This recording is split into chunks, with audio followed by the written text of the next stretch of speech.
So this is gonna be neat. With the iPhone 16 and its new fancy button, we get to see how lazy case manufacturers are. Because the lazy ones are just gonna go carve out that section of the case instead of, spending the time to do it right. Now this produces two problems for us, right Monty? The first is handling because, well, the case is now asymmetrical. Like seriously, on a tough case, do you really want to be able to feel the edge of your iPhone? The second is protection. By removing this part of the case, this corner down here is going to be weak. Adding insult to injury is that these cases are not cheap. So let me get this straight. The handling of my iPhone gets reduced. I have to pay just as much as before, and the protection is worse.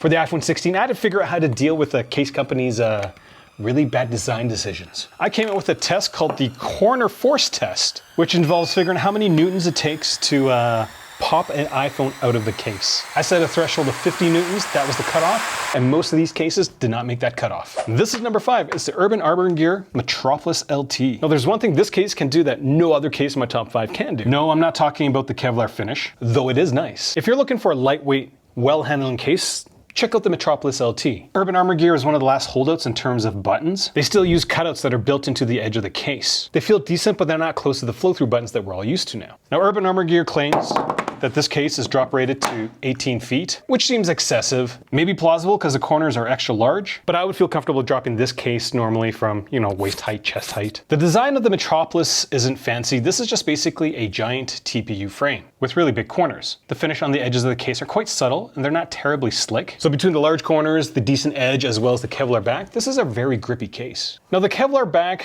does cause an issue when it comes to using MagSafe accessories. They don't stay on as well with this case. Now my corner force test, no matter how hard I pressed with this, I couldn't get the case to come off. The only reason why I think this happens is because most cases have a rounded edge. This one's kind of flat, which is why it doesn't pop off when I do this. And that's the main reason why it made it into the top 5, is that this case is gonna stay on your iPhone, especially in this corner, really well. But is this case worth $60? I don't know. What do you guys think? This was number 5. Here's number 4. This is the Mouse Limitless 6.0. I know what you're thinking. Mouse isn't the number 1 pick this year? It's been like that for like 6 years, Aaron. We all know that Mouse makes great cases, but this cutout is unacceptable to me. It does not look good, it does not feel good, but apart from that, this is a really well-built case. The edges of the 6 are thinner than the ones on the 5. You can kind of tell where it kind of trims down a little bit. The thinner edges do help with the handling, but the case edges are a little softer from my perspective. Now the edge along the carve-out is a bit sharp, but it's got a decent amount of chamfering. Your iPhone sits on a bit of microfiber, which helps with scratches. And you can clearly see the TPE liner on the inside of the case, which helps with drop protection. And it makes it bouncy. The corners of the case are still oversized, and the top and bottom lips of the case are raised, providing your iPhone with better face-first drop protection. The buttons on the case flow through, so they feel really good, and the finish on the case is also quite nice. It's subtly grippy. Now on the carve-out side, there isn't a grip strip that you would find on the other side. I really like this grip strip because it's angled at a manner that kind of pushes the iPhone into your hand when it slips out. Now here's where things get tricky. I have 2 Mouse Limitless 6.0s. This black Aramid case almost didn't make the cut. Because in my corner force test, it took 56 newtons. The cutoff was 50, remember? Like the corner on this case is very, very flimsy. But on this Limitless 6, this is the stonewash one, so the color is a little different. In my corner force test, it took 86 newtons. So 30 newtons more than this black one, so I don't know what's going on. This case is going to be the toughest one in my top 5, so if you're going to get it, make sure you get the stonewashed one. At a retail price of $75, this is one of the most expensive cases in my top 5, and that's another reason why it kind of fell out of the top spot, is because it's getting really pricey. Before we move on to the top 3, if this is the first time you're watching one of my videos, I encourage you to click subscribe. I'm a reviewer, not an influencer. I test every single product. No one's paying me to make these videos. All I want to do is figure out what the best accessories are for your tech. So get your stuff through my links to help me keep me doing what I'm doing. This was number 4.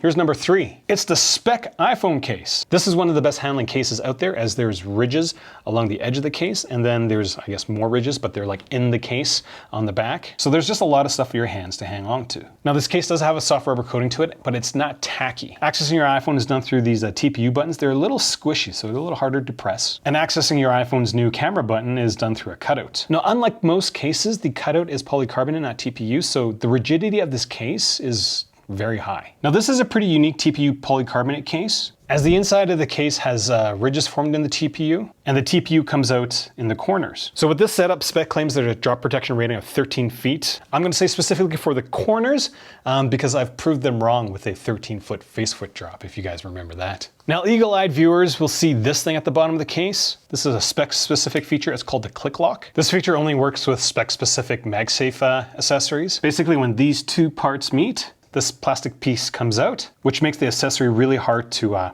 push off. I will note that the magnets on this thing, regardless of if you use a click lock accessory or not, is exceptionally strong. For this case, to push off a MagSafe accessory took 15 newtons. The average is about 12.5. When it came to my corner force test, it took 80 newtons for this iPhone to pop out of this case. That's one of the higher values that I tested, which is why it's number 3 in my top 5. Now this case is gonna set you back $50, which from my perspective is a good deal, if you could live with squishy buttons. Here's number 2.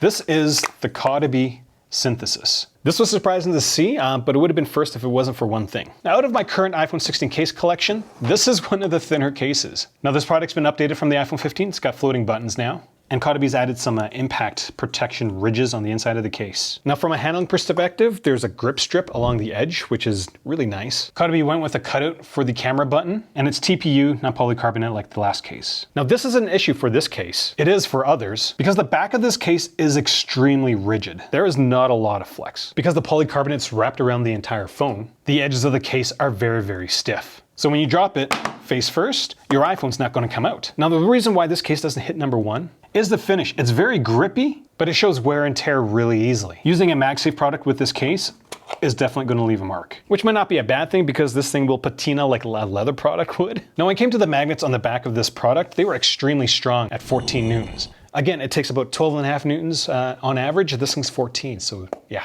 Pretty good for MagSafe. When it came to my corner force drop test, this thing took 89 newtons to pop off. That's one of the highest values that I saw. Now at $50, it's gonna be 40 for these smaller ones. You're getting a case that is way better than the Apple silicone case. The only difference is that, well, the Apple silicone case has a cover for the camera button. Here's number 1. It's the FlowLab SureTech Trifusion. So after tweaking my scoring system to include the corner force ratings, as well as a higher emphasis on price because paying like $75 to $100 for a case is stupid, this thing came out on top. Now when I first got this case, I thought it was gonna tank because it looked very similar to all the cheap thin cases you'd find on like Amazon and stuff. I've been keeping tabs on FlowLab's cases. They started making them about 5 years ago and they finally figured out how to make a good product. When it comes to using your phone, the SureTech has floating buttons. The camera ring can also be swapped out and customized. Now when it comes to the finish of the product, this has a matte finish on the back, but it's the edges that are they're really nice. I don't know what FlowLab did, but the moment that you kind of dig your fingers into this case, the case just kind of sticks. It doesn't feel tacky like some of these other products. FlowLab went with a cutout, but the cutout is rounded.